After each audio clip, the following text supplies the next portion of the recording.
Hey guys, welcome to another episode of TFL Classics Podcast, where me, Brendan, and Tommy, we talk about some classic vehicles. And today we are talking about 10 classic vehicles or semi-classic vehicles that you can get for under $5,000. And I didn't want to just find the normal ones that you look for. You want to look for Miatas and you want to look for Corollas and things like that. But I wanted to find something that's a little more obscure, a little bit harder to find, and a little more collectible. Yeah, well, I'll tell you what, you're never going to hear about classic Porsches on this podcast because this is not really our world, and certainly we can't afford classic Porsches, so we are talking about attainable classics which are fun to drive, great to look at, or a combination of both, maybe even a little bit of luxury thrown in there. And as Brendan said, some of these even threw me off my rocker a little bit, but they are pretty darn cool and vehicles you may not necessarily think about. So Brendan, what do we have at number 10? So starting off at number 10, we were talking about the Pontiac Bonneville SSEi.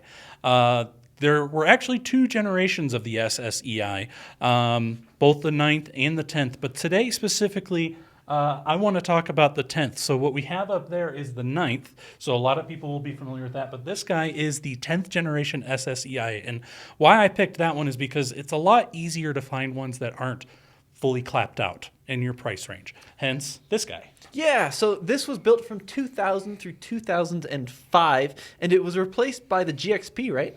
Yeah, and the thing is, the GXP, they went from a supercharged V6 in the SSEi to a Northstar V8, a Cadillac-derived Northstar. And I know a lot of you started quaking in your boots as soon as I said Northstar because those are famous for how they are unreliable and head gasket issues. And so that's why I'm specifically focusing on the SSEi as the one to have. Now, this is a very interesting car, right? Because when I hear the word late 90s, early 2000s Pontiac Bonneville, my heart does not start shaking, right? It is not an exciting nameplate. It is a vehicle not known for being particularly sporty, but the SSEi was a fantastic option package that really brought the vehicle into performance level that made it into a sleeper.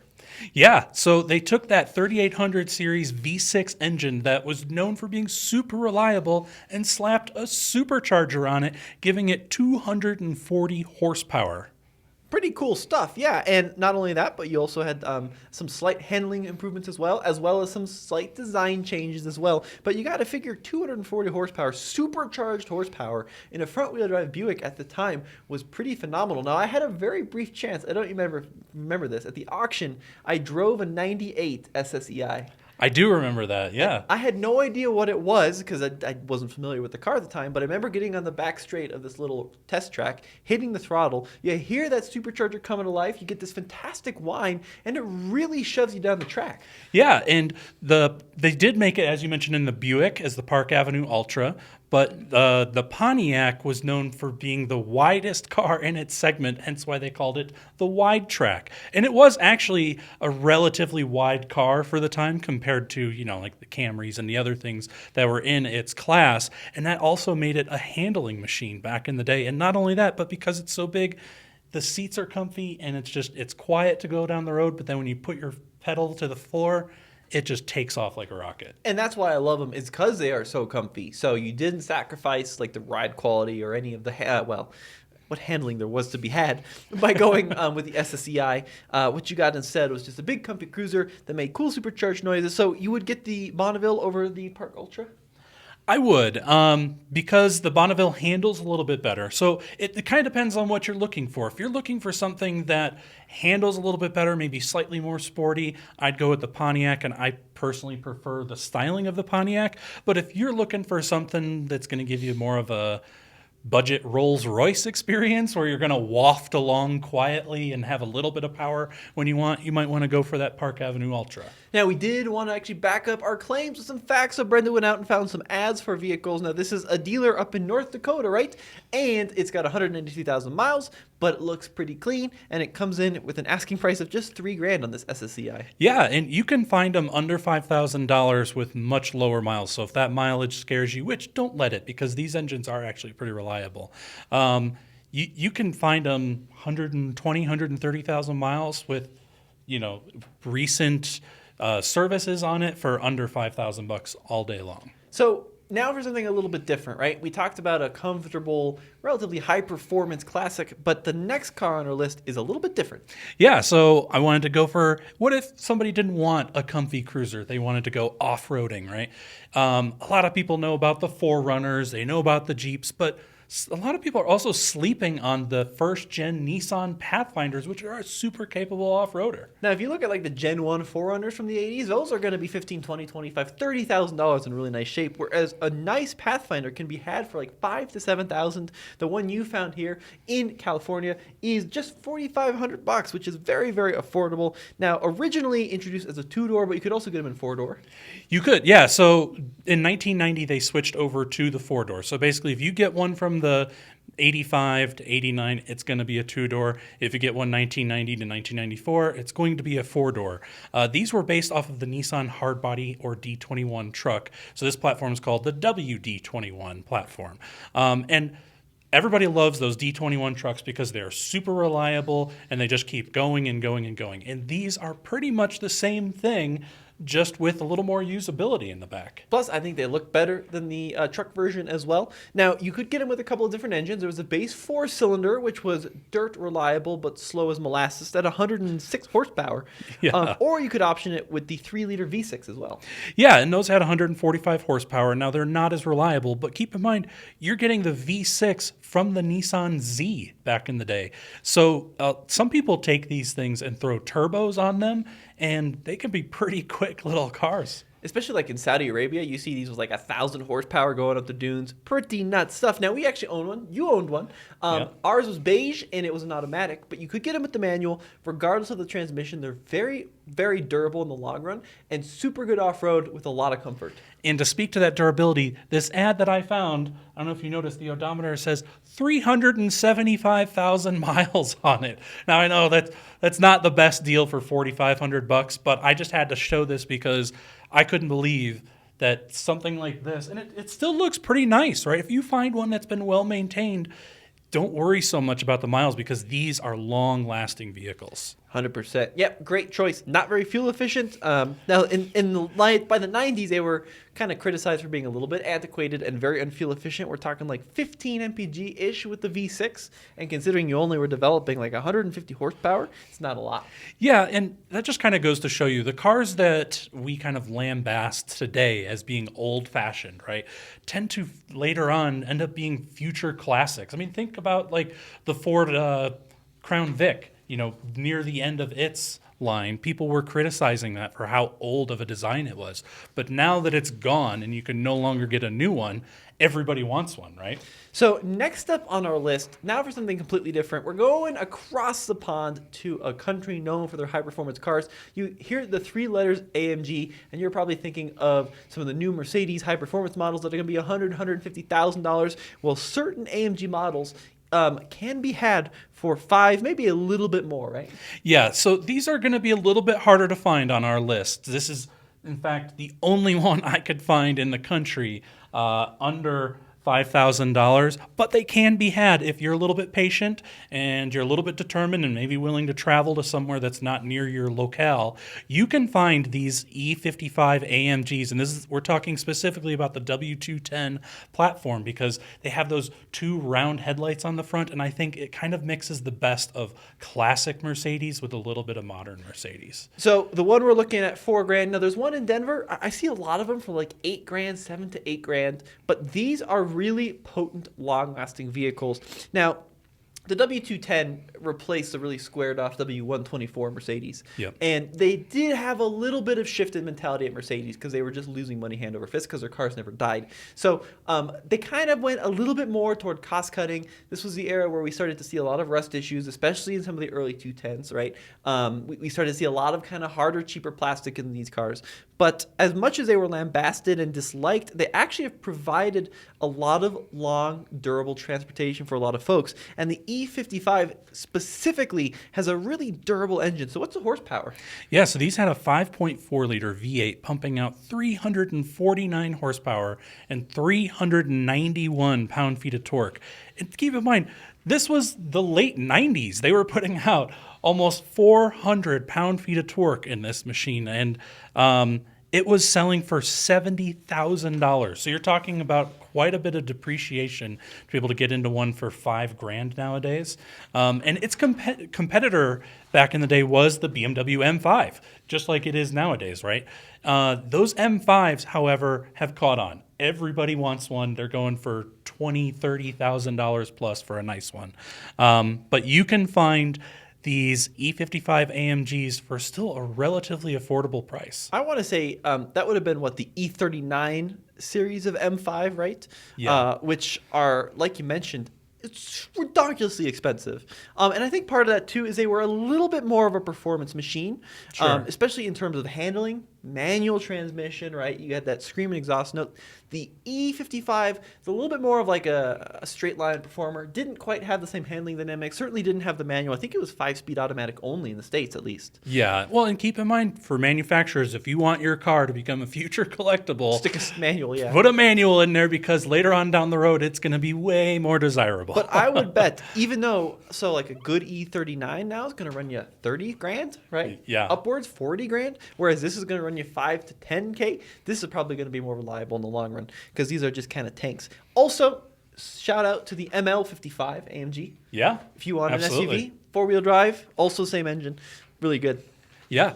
And so I wanted to talk about why certain cars get that unreliable moniker. Are we taking a tangent here? We're taking a little tangent here because, you know, how you mentioned these were thought of as a less reliable Mercedes than some of the earlier ones. And a lot of people think of certain cars when they think of unreliability. Like we talked about before, the Passat W8, for example, got this reputation early on as an unreliable vehicle. And nowadays, if you join like an owner's group, which I did when I did own one, you'll see that there are a lot of them out there that still have 200,000-300,000 miles on them, and they're running great with proper maintenance. But people still parrot that old-fashioned talking point, even though they have no experience with the cars. They're just parroting what they've heard from somebody else, and that person heard it from somebody else, and they just keep saying the same thing over and over about unreliability. That's interesting. Now, so I think part of the reason that certain cars get that reputation is that there may be a fatal flaw in either a design aspect or maybe a not so fatal flaw in a part that just continues to fail, right? And it's that one issue that kind of cements the reputation of the vehicle, even if the rest of the car was okay, right? So like, for example, BMW 335s from like the late 2000s, those engines will go hundreds of thousands of miles. The bottom ends are super strong. The valve trains are okay, but like they had issues with the high pressure fuel pumps and turbos. And those two things will fail and they will continue to fail, but that really led the car to get a reputation for unreliability. We see that a lot with some of the older Mini products too, right? So it's not that they're unwarranted, it's just that there's certain items which have become known failure points over the years, and oftentimes once those are addressed, the rest of the car can be more reliable. Now the question is, how many failure points are there? So Right. for example, like the Audi Allroad, the first generation Allroad, the C5, fantastic car, right, to look at. But you had failure points in not only the suspension, which Yep. had 100% failure rate, but you also had issues with the turbochargers on the 2.7 twin turbo. You had transmission issues. And these were issues that were so unbelievably and ungodly expensive to fix that the car's reputation was cemented. And then you start talking about electrical issues too, which are a little bit harder. Now, a lot of the reason that people get this evidence right is just anecdotal. Exactly. Yeah, Like- and that's my main point that I wanted to make on this too is don't just take that moniker of, oh, this car is unreliable and discount it completely from what you're looking for. Because if a car has been properly maintained and it's still on the road after 20, 30 years and it's running good when you go and look at it, it's generally probably going to be fairly reliable for you because a lot of the unreliability of these cars came early on in their ownership and they got that reputation early on. So the cars that are still on the road today tend to actually be pretty good cars to buy. Well, the question you have to ask yourself there is like, how much maintenance is like an acceptable amount of maintenance? Like Sure. an 80 series Land Cruiser will go 200,000 miles with no maintenance, whereas a BMW X5 the first gen, would go 200,000 miles with some more maintenance, right? And if that's kept up on, then it's okay. It's deferred maintenance that kills you. The other thing I want to talk about is certain brands have a reputation. So like, let's take Land Rover. Yeah. And a lot of that was cemented in reality. So for like a Discovery 2, had head gaskets that would fail, which would overheat the engine, slip the cylinder liners out of the aluminum block. And if that didn't fail, you had issues with the drive shafts exploding and taking out the transmission. And there were just like known issues that made them very expensive to keep on the road. But then from 06 through 09, Land Rover had a model called the LR3. And specifically those 3-4 years are extremely reliable. The engines were good. The drivetrains were good. They had a couple issues with the air suspension, which were addressed for pretty cheap. And they will go and go and go. And then later on, they had more issues. So it's also worth noting that not everything from Land Rover has that horrible reputation. There are models that are good. You just have to do your research and find those models. Absolutely. And it goes the same with just about any manufacturer, right? It's, more modern BMWs are less reliable than old BMWs, but you'll hear some people say like, oh, a BMW is unreliable. But you can find actually really good BMWs out there, for example. Sure, 100%. But anyway, sorry to go off on tangent. Well, let's keep going a little bit with our discussion, because next up on the list, a very affordable vehicle, and not a vehicle that a lot of people think are classics, but the Gen 1 Ford Explorer. Yeah, and I do think of these as a classic. Like, these were only made from 1991 to 1994. They were based off of the Ford Ranger, which at the time was a pretty good little truck. And they, in fact, shared the entire front end, including the front dash, with that Ford Ranger. And these were just really good little SUVs. They were. Now, this is a car that I think people don't think of as classics, because at one point, especially in the 90s, they built a lot over those few years where you'd see them frequently and every day, and they were used to haul the kids to school and the dogs to the park. But now they've almost completely disappeared off the road, so that when you do see one, you're like, wow, look at that, a Gen 1 Ford Explorer. Yeah, in fact, the one I found, look at this thing. Look how 90s that thing looks. That is so cool, and you can get it for less than $5,000.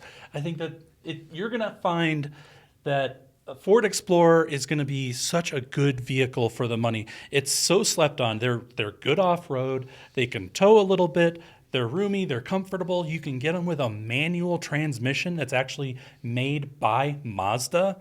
It's kind of hard to beat. They're also very easy to off-road and to customize. You can there's some aftermarket community to make them good off-road. The engines also go forever. So same engine that you'd find in the Ranger of the era, which is a 4-liter, right around 155, maybe 160 horsepower, some of the late ones. But automatic's not so great. Yeah, so I've had two. I've had an automatic, and I currently still have a manual version. The automatic, the transmission was starting to slip in third and fourth, but the manual is pretty solid. This was also the first 4-door SUV Ford ever built, somewhat sort of intended to be the replacement to the Bronco, at least the Bronco 2. And yeah, they were really, really good cars. And I think especially finding a clean one would be a cool little investment. You're probably not going to lose money at the $4,000 to $5,000 range. So I think it's a really good choice. Yeah, absolutely. So now, taking a little bit different of a tact, I wanted to go, what if you were looking for something from the Asian market, something a little more sporty? Now I'm picking the last gen of the Honda Prelude, the 5th gen. And I'm specifically picking that because these are one of the few Preludes left that are actually still pretty affordable. The earlier Preludes are starting to shoot up in value a lot, like the other Hondas. But the 5th gen Preludes are still pretty affordable, just like this one I found here for $4,000. Yeah, front-wheel drive, of course, which is somewhat derived from the Honda Accord. Now, what's the engine in this vehicle? Yeah, so this had a 2.2-liter 4-cylinder, and it pumped out about 200 horsepower if you got the manual. If you got the automatic, you were penalized a little bit and got about 5 horsepower less, but relatively the same power. Now, being a front-wheel drive coupe, Honda knew back in the day, making something this sporty, that it wasn't going to handle like a lot of the rear-wheel drive coupes. So they actually, if you were to get the SH model, they came out with this ATTS system, or otherwise known as the Active Torque Transfer System, which helped make it handle a lot more like a rear-wheel drive car. Now, earlier Preludes could be had with four-wheel steering. This was also a much more conservative design than the previous generation. And there was a Type S in Japan, which had more horsepower, which we didn't get in the States. Unfortunately, yeah. But it's getting to that point where you might be able to import one. But again, you're probably not going to find that for less than $5,000 would be my guess. I think that these are fantastic vehicles, though. They look great. They're going to be dirt reliable because they're a very simple powertrain. You can tune them up. You got a great little VTEC engine. Yeah, it's a good choice. And I'm not typically one to go for late 90s Japanese vehicles. And even I think that that's pretty cool. A little bit of practicality in there. Not horribly practical, but you got enough space for some friends and activities there in the back. So, yeah, pretty cool. Yeah. So, next up. Now, this is something that we both have experience with, and we'll have a discussion here in a second. But it is still possible, getting harder, but still possible to get an air-cooled Volkswagen for under $6,000. Now, of course, a Volkswagen built from the late 30s, essentially. Well, okay, there's a bit of a war in the middle there. Just a little bit, like yeah. They built a few in 34, and then, yeah. Anyways, they built from like essentially the 50s through the 70s here in the U.S. is when they sold them. And, of course, they built like 21 million worldwide. They were everywhere for a long time, but they're getting a little bit more rare on U.S. roads. Yeah, but if you keep an eye out, you can find some, like an example I found here, that actually looks pretty nice. I mean, they have 1 million miles put on the odometer. I think that's just basically saying they don't know what the miles are on it. So for $5,000, you're not going to get a perfect example. You're not going to get the most desirable, like the 50s and the early 60s ones. You're going to probably get like a late 60s or a 70s Beetle, but they're still great vehicles. They're relatively cheap to buy, relatively cheap to fix, and the main reason being because parts are plentifully available, and they're super easy to work on. Like I think you mentioned to me, because I have a clutch going out in mine, to remove the entire engine, it takes 4 bolts. Yeah, it's pretty easy. And the engine is out. Yeah, I've had a couple of them. You've had your Baja now that you own. The thing about Beetles is rust is a big issue. So a lot of them get knocked off the road for rust. And then a lot of them are kind of haphazardly restored. Actually, mine is haphazardly restored, and mine was a lot of money. So they can be expensive to buy, especially in the convertibles, and then early ones with split windows and stuff. They get expensive, but they are fantastic cars to drive. As you mentioned, part availability. Every single part on a Volkswagen can be purchased. Not on every single model year, but at least in general, you can buy the pans, you can buy the fenders and the deck lids, and anything you could ever need is out there. Rebuild kits for the engine are out there. Getting the engines rebuilt is super simple. Transaxles are a little bit more expensive to fix, but they're just phenomenal things to drive. Not very safe, not very good in the wintertime in terms of heating capability. But the little life hack I would recommend is the least desirable of the Beetles are the 71 and onward. They did a model called the Super Beetle, which had McPherson front suspension, more trunk space. It looked like it was punched in the nose a little bit, according to some Volkswagen purists. But the Super Beetles command actually less money than the standard Beetles, and they are just as good. Exactly. Some Volkswagen purists are going to probably start typing at me. They had the same engines, basically the same interiors, slightly different pans with a little bit more room, but they're a lot cheaper because the purists get all snooty about them, and you have just as much fun in them. Well, and keep in mind, too, when you're buying a cheap Beetle, like, for example, I bought my Baja Bug for $2,500. Now, mine was not running for $2,500, and I've spent another $2,500 to get it on the road. But when you're buying a cheap Beetle, right, you're not going to get the most desirable one. But that's the whole point. You can enjoy it. You can drive it around. You're not worried about getting nicks or scratches or door dings because it's just kind of an old, beat-up little bug. But it's still a great experience to have. And speaking of that, you have a new segment here called The Most Reliable Classics, and yours has not been very reliable. But I think yours has not been very reliable because of the modifications done to it. Yeah, somebody modified the heck out of my engine. Yeah. I would assume it's probably putting out close to twice as much horsepower as they came from factory, or maybe just a little bit less than that. And it's left me stranded, I think, in my 1 year of ownership 3, maybe 4 times. Although, let's be honest, probably 2 of those times have been for the same stupid throttle cable issue. Exactly, yeah. For whatever reason, my mechanic just couldn't figure out how to attach the throttle cable to the gas pedal, and it just kept disconnecting itself. But it seems like such a minor little thing to break, but it leaves you stranded whenever it happens because you can't push the gas. You also have this crazy roller-style gas pedal aftermarket thing. And then his clutch is going out as well, which is not a huge job. Now, from my experience, I've had two of them. I had a beige 71 Super, which was just fantastic, and then I have this red one, which is less fantastic. But really, there's just so little to break on a Volkswagen that it's very unlikely that anything that will break is going to leave you stranded, which you have, well, except for your modifications, and cost you a ton of money. So, for example, there's no cooling system to fail. Right, because it's all air cooled. Sure, you can overheat a Volkswagen and do damage, but it's somewhat unlikely, especially if it's well maintained. The carburetor, you could buy a new carburetor for like $80, right? Alternators, super cheap. Distributors, super cheap. You get electronic ignition. Just like everything you can buy in a Volkswagen is going to be there at your door in 2 days, and it's going to not cost you a lot of money. Plus, they were designed to be very simple vehicles to not only fix, but also simple vehicles in terms of staying on the road. So I think that they are surprisingly reliable, but that's not the only reliable classic on the list. Yeah, so obviously a lot of people will think of, like old Hondas and old Toyotas as super reliable, right? If you want to go and get the Honda Prelude like we talked about earlier, yeah, of course, that's going to be reliable. But there are also a lot of vehicles that people are sleeping on. Think of like the first gen Jeep Cherokees. Those 4 liters, or pretty much any Jeep with that 4-liter engine in it, super, super reliable and bulletproof. And you can get, especially like the Grand Cherokees, for dirt cheap. Yeah, those 4 liters are incredible. Also, some of the Nissan stuff, like the turbocharged 300ZXs are quite complicated and hard to fix. But like the earlier NA cars, especially in the really square generations, you often see them with 250, 300,000 miles because they're pretty simple to keep on the road. And you have that Japanese reliability from the 80s and the 90s. So yeah, lots of good options. Corvettes too, C4, C5s, Corvettes. Pretty much anything with GM's like 5.3 liter V8s back in the late 90s, early 2000s. The Camaros, those were reliable. Or you go older, like the 5.7s, and then of course, like you said, the LSs, right? Those are all super, super durable, except for yours, which has exploded the front diff. Oh gosh, yeah. I just recently coming back from Chicago visiting some family,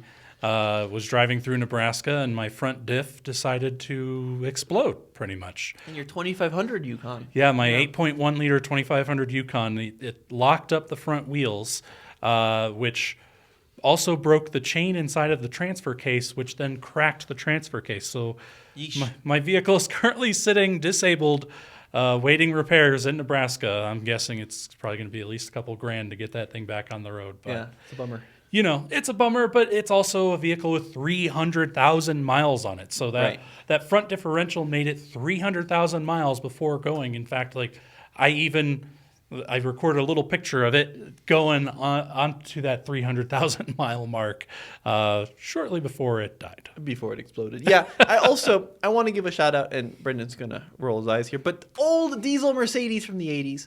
They just keep going. They just are lovely. Also, old Peugeots from the 80s. They're also very, very durable if you want to go a little bit weirder. So, yeah. Of course, if you don't want a good driving experience, you could also buy a Camry, Yeah, sure. Honda Accords. They'll They're pretty break. reliable. And yeah, this keeps going. All right, so what is next on the list, Brendan? So number 4 would be the Chrysler Crossfire, and I know this is going to be a bit of a polarizing vehicle, and in fact, it was meant to be polarizing by the designers at the time because they took the inspiration from 1930s Art Deco when designing this vehicle. But this was specifically made from 2004 to 2008 and was a rear-wheel drive sports car by Chrysler, but underneath it was a Mercedes. Well, yeah, it was an SLK. They had this crazy, silvery interior, which is pretty funky.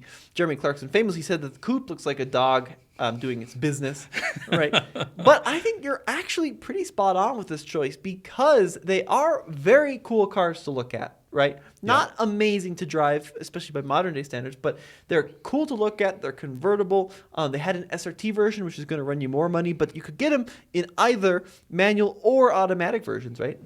Yeah. So the SRT versions were automatics only, unfortunately. Oh, I but didn't know that. Yeah, but if you did get the 3.2 liter V6, which is what came in the vast majority of them, put out 215 horsepower, and you could get it with a 6-speed manual. So pretty cool little car. And one point I like to make too is when this car came out, it was lambasted for its design, right? But you know what else is lambasted for its design is now highly desirable? Is the clown shoe. The BMW M coupes, everybody hated them when they first came out, just like they hated this Chrysler Crossfire, and now it's a classic. And I think that these Chrysler Crossfires, because they're so unique and so different, that they are going to be a future classic. You might not be that far off. I can't believe we're talking about this, but these are pretty interesting designs, actually. They're just very unique. Love them or hate them. And they're just kind of fun. I agree. And the one you found looks pretty good. 180,000 miles, but it's a manual transmission with the coupe. It's got the deployable spoiler. I actually like it. That's an interesting choice, Brendan, but I'm on board with it. But cool. The next choice, wow, what a vehicle. What have you chosen for us here? So I wanted to go back to do an off-roader. I wanted to get something Japanese. Off-roader. Yeah, off-roader.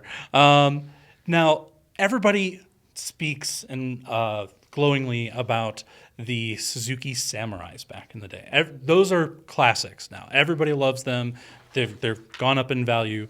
But a lot of people forget about the Suzuki X90, which is what replaced that Suzuki Samurai. Yeah, now this was kind of a weird choice, but this was like kind of got a reputation for being a little bit of a hairdresser's car, but it was a convertible-ish T-top inspired roly-poly four-wheel drive with an actual four-wheel drive system and a lot of 90s injected in there.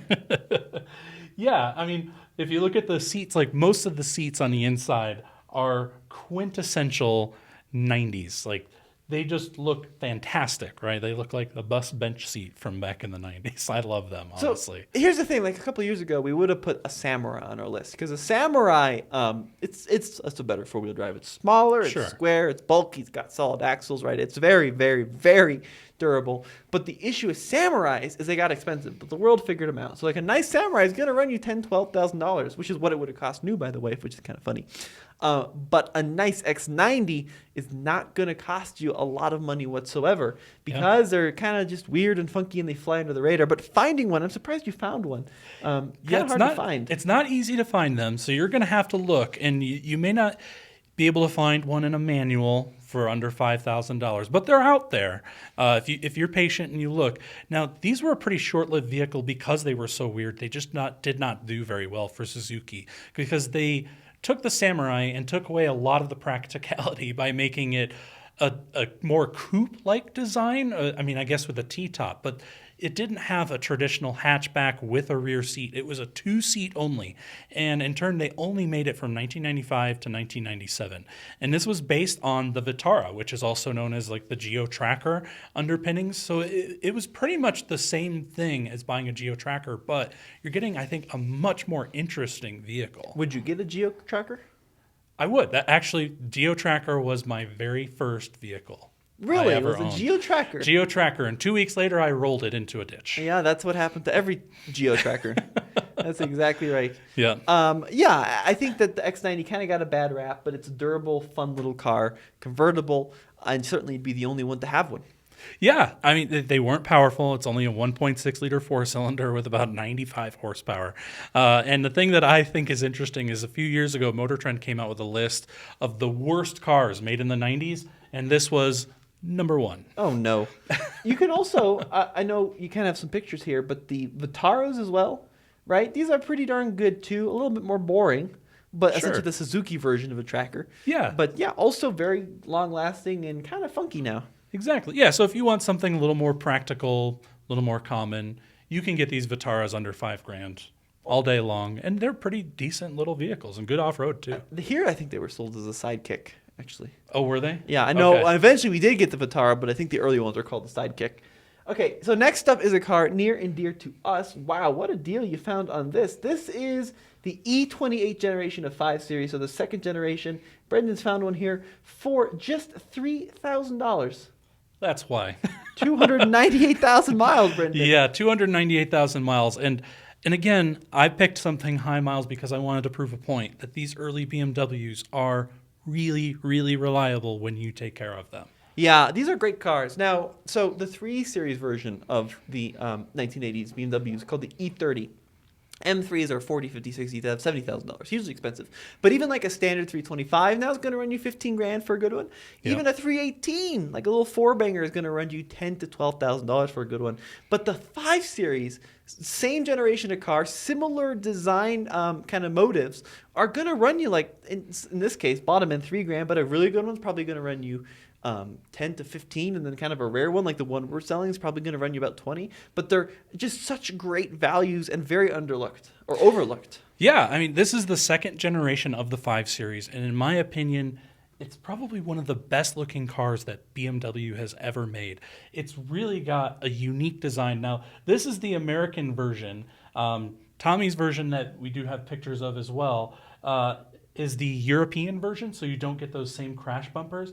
These, if you are able to find one of the European versions without those bumpers, are quite a looker. Yeah, they are, especially with the asymmetrical headlights like ours has here with the wider outside lights. These are just such great cars, and they drive great because BMW, they managed to do this, and no car has really managed to do this since, but they're so comfortable, and yet they handle really well.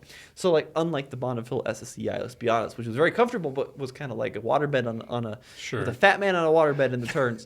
The E28 5 Series are tight. They can be made into race cars. They handle so well. They had a choice of engines. This one I think that you found as a 535. Ours also is a 535, and then of course the M5s are really expensive. But automatic and manuals. Now, the one you found is an auto, which is definitely going to hurt its value. Yeah, exactly. So for under $5,000, it's going to be tough to find one in good condition with a manual transmission. You might find some out there, but you're going to have to search really hard. But in autos, they're just not that valuable, honestly. You can find them fairly easily. It's just a matter of how well have they been taken care of, because that's the key, right? When you're buying an older German car, they can be reliable if you maintain them properly. Whereas right. Toyotas are reliable regardless of maintenance. Older German cars can be reliable, and the other thing that a lot of people think or forget to think about is these engines were what made BMW such an iconic brand. These straight sixes sounded so good, put out a decent amount of power for how small they were, and were very reliable and easy to maintain as well. I mean, we just took yours out for a test drive, and man, I mean, that thing sounds as good as a 911. I know I'm kind of going off on a tangent there, but it really does. They're such a good sounding engine. They do. Yeah, you're 100% right. And speaking of ours, if you want to buy ours, it's up for auction right now over at TFLbids.com. So we are selling it, a Japanese market car actually, brought to the U.S., converted to manual transmission. It's in fantastic shape, like 125,000 miles on it. So check it out over at TFLbids.com. If you want to own a super rare, it's actually an M535, which they never sold in the States. It's a super unusual car. Yeah, I think this, if you're talking about just the cars that are stateside, this may actually be more rare than getting an M5. For sure, yeah. Honestly. Yeah. I mean, an M5s, you're going to spend twice as much money as you would on this guy. Yeah. And keep in mind, too, if you were to buy this driving down the road, very few people are going to know you're not driving an M5. Because it looks identical. It does. It looks so close to one. 100%. So we're going to finish it up with the car that I am very curious about, because I don't know much about these, but you put it on the list. What are we looking at, Brendan? So this is one that I am actually actively looking for. Oh, gosh. A Buick Roadmaster sedan. So they made them in the wagon, and I know those wagons are super, super cool. But the wagons, well, people have caught on. You're not going to get one for under $5,000. What does a good wagon go for, do you know? Wagons, you're looking, I would say, minimum $7,000 to $8,000, and some of them are even touching up into the high teens, low 20s nowadays. Wow. In good shape. But these were made from 1991 to 1996 in wagon form, but in sedan form, you had to wait till 1992. The wagons, another cool thing about the wagons is they actually had a third row seat that was rear facing. Really? Yeah. I didn't know that. Yeah, it was a little flip out third row seat that was rear facing that you could fold down if you didn't want to use it. But these were a rear wheel drive boat on wheels. This was kind of the last gasp of the American luxury barges. And they were also made as the Chevy Caprice, which is, if you got like a Chevy Caprice SS from the mid to late 90s, those things are actually quite valuable and hard to find in good shape. They also came as a Cadillac as well, which I think you can find in that similar price range. But specifically the Buick Roadmaster, you can find these fairly commonly for under $5,000 still. Now, are we talking V8 or V6 in this car? So this was a V8. The first 2 years of it were just, your standard small block V8 putting out a whopping 180 horsepower. But if you're able to find one that's a 1994 through 1996, which this, I believe, is a 1995, so it does have the basically the same LT1 engine from the Corvette that put out 300 horsepower in a Corvette. They just detuned this a little bit because they didn't want to make it as fast, putting out 260 horsepower. But a lot of people have said that they could easily get that 40 horsepower back in these things and make them into pretty quick boats. So, okay. It is very beige, the one you found. The one I found, yes, is beige. They didn't all come in beige. Some of them even had like the fake wood paneling on them. Even in the sedans? Yep. Wow. I think so. Well, maybe I'm wrong on that. I know I've seen it in the wagons, maybe not in the sedans. Interesting. I don't know. Some of them did have these Landau tops, which are not great, to be honest Yeah, with you. But the other thing that I think is interesting is you could order these with a towing package. A towing package? You could order them with a towing package where you could tow up to 5,000 pounds. Oh, my goodness. In one of these. And if you got the towing package with the wagon, they could tow up to 7,000 pounds. $7,000. And they did that by adding a 293 rear axle and a limited slip differential. Jeez, dude, that's crazy. Yeah. So, towing rig here is what you're telling me. Yeah, it's a towing rig. It's a soft, cushy ride, and it's quick and can peel out those rear tires. There you go. Beat How that? could you not go with that? So, Yeah. of all the vehicles on the list, which one are you taking home? I'm taking home the Roadmaster. Roadmaster. If I could just have the one vehicle, right, I'm going to choose something that I can take on long drives and that can also be pretty quick. And think about it, those LT1 V8s, you can tune them pretty easily. Just like you could a Corvette or a Camaro back in the day, you could put the same tuning on these, except you've got 4 doors and a soft ride. So why the Roadmaster and not the E55 Mercedes? Well, I think because parts availability, honestly. The E55 Mercedes is going to be a bit more rare. You're going to have something that people won't necessarily have seen before when you roll up in it. But the Roadmaster, the parts out there are plentiful. The cost of keeping them on the road is dirt cheap. And they're just a bit more comfortable of a ride and a bit more spacious. The very interesting perspective here. So I think I'm going to go. You got to consider of all the cars on the. So I'm leaning Volkswagen, but it's going to be really hard to find a good Volkswagen for $5,000. Exactly. Just think about it. If you have $5,000 and that's all you have to go out and buy one of these 10 cars, what's the one that's going to speak to you? And you could only have one car. Right. This has got to get you to and from work every day. This has got to take you to see the family on holidays, up to the mountains, everything you want to do with it. What's the one car you'd get? I think, believe it or not, I am going to take the first-gen Ford Explorer. That's going to be my choice. Yeah, I do. That really surprises me. Yeah, so you have one. I do. Did you sell it yet? No. Yeah, it's just sitting in the mechanic. Just haven't had him do anything to it yet. I think they're pretty, especially in the 2-door configuration. These Explorers are really pretty cool. And with the manual transmission, they're kind of fun to drive, and they have just the most 80s-ish interior. Plus, if I'm only allowed one car, it's going to 4-wheel drive, so it's going to be good in the snow. It's fairly safe-ish for hauling folks and families and whatever. And it's going to be very, very, very reliable. So that's why, and it's going to be comfy too. And you just don't see these anymore. So I think Explorer is going to be, that's going to be my choice, believe it or not. I think that's a pretty good choice. I can respect that because it's a slept-on vehicle. They've definitely bottomed out on value. So if you buy one this one's listed for $4,500, You drive it around for a few years, you could probably sell it for $4,500, maybe even a little bit more. So you're not going to lose any money on it, and you're just going to have a cool vehicle to enjoy. So one other topic we should talk about before we close out, and you actually wrote this down here in the notes, how to avoid getting scammed. Yeah, so that's a pretty big thing that's happening nowadays. I sell a lot of cars on Facebook, and I buy some cars on Facebook, and it's pretty common to see that where you're going to get messages from people that aren't living in the country that just want to get your money and not sell you a car or not buy your car, depending on if you're buying or selling. And some of the common ways that I've found to distinguish whether it's a scammer or a true, genuine buyer, if they send you a text file that's an image, that's the number one thing that I'm seeing nowadays is they will literally send me like, I'm interested in buying your car, but it's an image. So it's not like actual typed out text.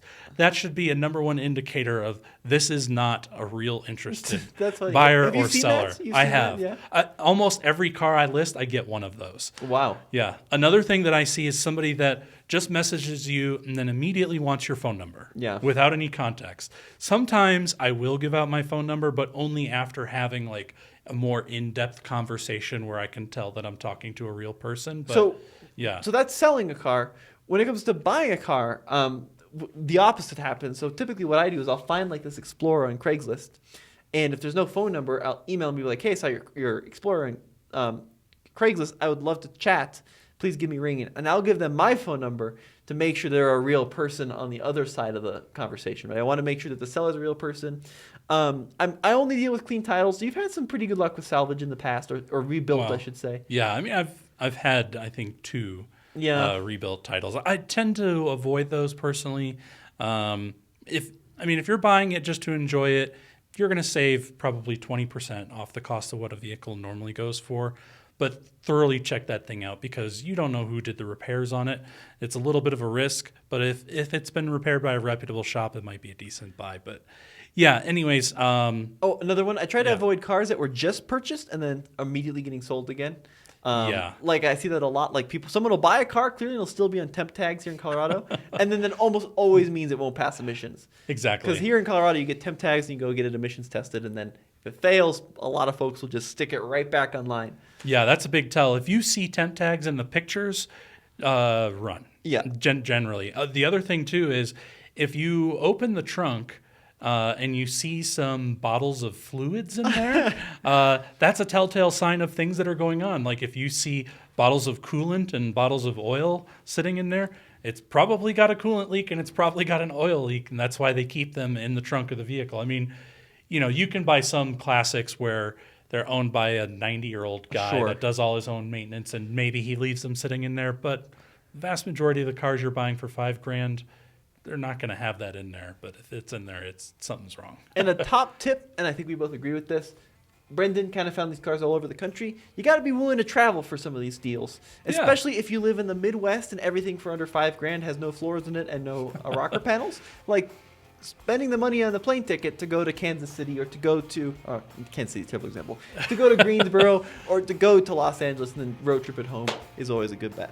Yeah, and I mean, we live here in Colorado, and what I've found is in some states, cars are just cheaper in general. Like I will fly down to Texas sometimes to buy cars because for whatever reason, cars in Texas are just cheaper than they are here in Colorado, especially vehicles with all-wheel drive. In Houston, they don't need that all-wheel drive, so I could fly down there, drive it up, and get a pretty good discount. There you go. Well, guys, let us know what you think of our list in the comment section below. Yeah, and thanks for checking us out. I've been Brendan. I've been Tommy. Check out TFL Classics for more of our classic content. Yeah.